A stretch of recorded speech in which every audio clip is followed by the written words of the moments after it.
राधे राधे दोस्तों। श्री नारायण बोले। नारद सुदेव शर्मा ब्राह्मण हाथ जोड़कर गदगद स्वर से भक्त वत्सल श्री कृष्ण देव की स्तुति करता हुआ बोला, हे देवेश, हे त्रिलोक्य को अभय देने वाले, हे प्रभु, आपको नमस्कार है। हे सर्वेश्वर, आपको नमस्कार है। मैं आपकी शरण में आया हूँ। हे परमेश्वर, हे शरणावत्सल, मेरी रक्षा करो। हे जगत के समस्त प्राणियों से नमस्कार किए जाने वाले, हे शरण में आए हुए लोगों के भय का नाश करने वाले, आपको नमस्कार है। आप जय के स्वरूप हो, जय के देने वाले हो, जय के मालिक हो, जय के कारण हो, विश्व के आधार हो, विश्व के एक रक्षक हो, विश्व को विश्व के स्थान हो, फलों के बीज हो, फलों के आधार हो, विश्व में स्थित हो, विश्व के कारण हो, कारण के कारण हो, फलों के मूल हो, फलों के देने वाले हो, तेज स्वरूप हो, तेज के दाता हो, सब तेजस्वियों में श्रेष्ठ हो, कृष्ण हृदय अंधकार के नाशक हो, विष्णु हो या वासुदेव हो अथवा वासुदेव के पुत्र हो, दीन वत्सल हो, ऐसे आपको मैं नमस्कार करता हूँ। हे जगत प्रभु, आपकी स्तुति करने में ब्रह्मा आदि देवता भी समर्थ नहीं है। हे जनार्दन, मैं तो अल्प बुद्धि वाला मंद मनुष्य हूँ, किस तरह स्तुति करने में समर्थ हो सकता हूँ। अत्यंत दुखी दीन आप अपने भक्त की आप कैसे उपेक्षा करते हो। हे प्रभु, क्या आज संसार में वह आपकी लोक बंधुता नष्ट हो गई। वाल्मीकि ऋषि बोले। सुदेव शर्मा ब्राह्मण इस प्रकार विष्णु भगवान की स्तुति कर हरि के सामने खड़ा हो गया। हरि भगवान उसके वचन सुन मेघ के समान गंभीर वचन बोले। श्री हरि बोले, हे वत्स, तुमने जो तप किया है वह बहुत अच्छी तरह से किया है। हे महाप्राज्ञ, हे तपोधन, क्या चाहते हो सो मुझसे कहो। तुम्हारे तप से प्रसन्न मैं उस वर को तुम्हारे लिए दूंगा, क्योंकि आज के पहले ऐसा बड़ा भारी कर्म किसी ने भी नहीं किया है। सुदेव शर्मा बोले, हे नाथ, हे दीन बंधो, हे दयानिधे, यदि आप मुझ पर प्रसन्न हैं तो हे विष्णु, हे पुराण पुरुषोत्तम, कृपा कर आप मेरे लिए सतपुत्र दीजिए। हे हरे पुत्र के बिना सुना यह गृहस्थ आश्रम धर्म मुझको प्रिय नहीं लगता।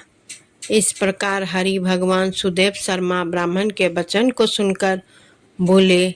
श्री हरि भगवान बोले, हे द्विज पुत्र को छोड़कर बाकी जो ना देने के योग्य है उनको भी तुम्हारे लिए दूंगा, क्योंकि ब्रह्मा ने तुम्हारे लिए पुत्र का सुख नहीं लिखा है।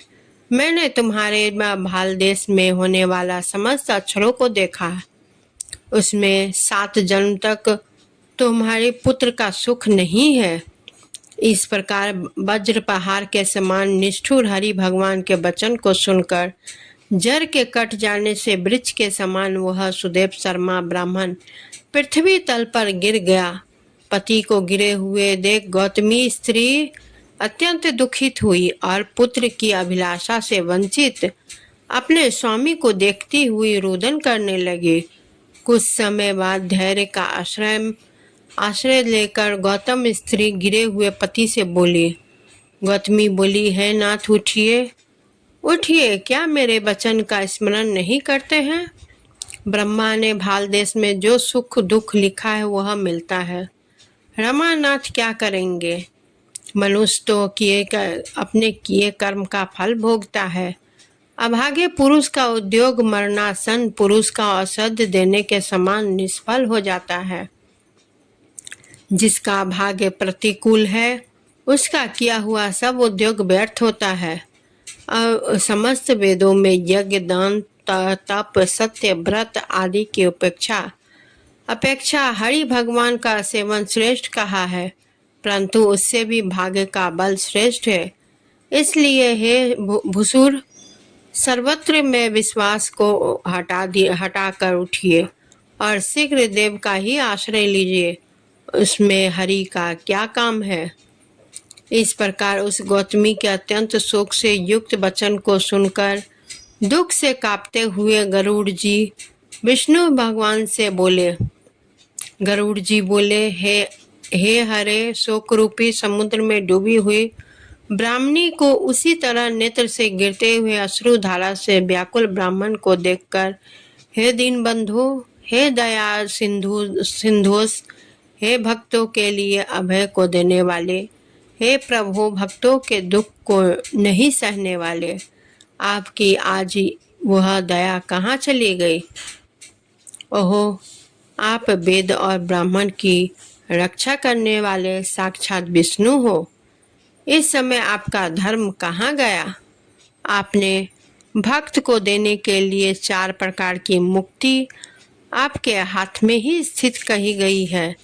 ओहो, फिर भी वे आपके भक्त उत्तम भक्ति को छोड़कर चतुर्विध मुक्ति की इच्छा नहीं करते हैं और उनके सामने 8 सिद्धियां दासी के समान स्थित रहती हैं। आपके आराधना का महात्म्य सब जगह सुना है। तब इस ब्राह्मण के पुत्र की वांछा आज पूर्ण करने में आपको क्या परिश्रम है। हाथी दान करने वाले पुरुष को अंकुश दान करने में क्या परिश्रम है। अब आज से कोई भी आपके चरण कमल की सेवा नहीं करेगा। जो पुरुष के भाग्य में होता है वही निश्चय रूप से प्राप्त होता है। इस बात की प्रथा आज से संसार में चल पड़ी और आपकी भक्ति रसातल को चली जाएगी, अर्थात लुप्त हो जाएगी। हे नाथ, आप करने तथा ना करने में स्वतंत्र हैं। यह आपका सामर्थ्य सर्वत्र विख्यात है।